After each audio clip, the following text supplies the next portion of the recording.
మార్పనేది కాల నియమం. కానీ ఎప్పుడు ఏ మార్పు వచ్చినా అప్పుడది తనతో పాటు కొన్ని సవాళ్లను కూడా తీసుకొస్తుంది. కానీ ఒకవేళ మనం ఆ సవాళ్లకి భయపడి మార్పుని ఆహ్వానించకుండా పారిపోతుంటే ఎప్పటికీ సఫలం అవ్వలేం.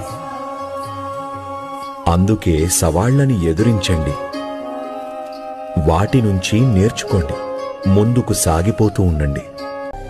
జీవితంలో ఏదైనా సమస్య వచ్చినప్పుడు దేవుడు మనకేదో నేర్పించాలి అని అనుకుంటున్నాడని గుర్తుపెట్టుకోవాలి. మీరు ఏదైతే నేర్చుకోవాలో నేర్చుకున్నారు. ఇక మీ కష్టాలు కూడా దూరమవుతాయి. నిజమా? ఒకటి గుర్తుపెట్టుకోండి,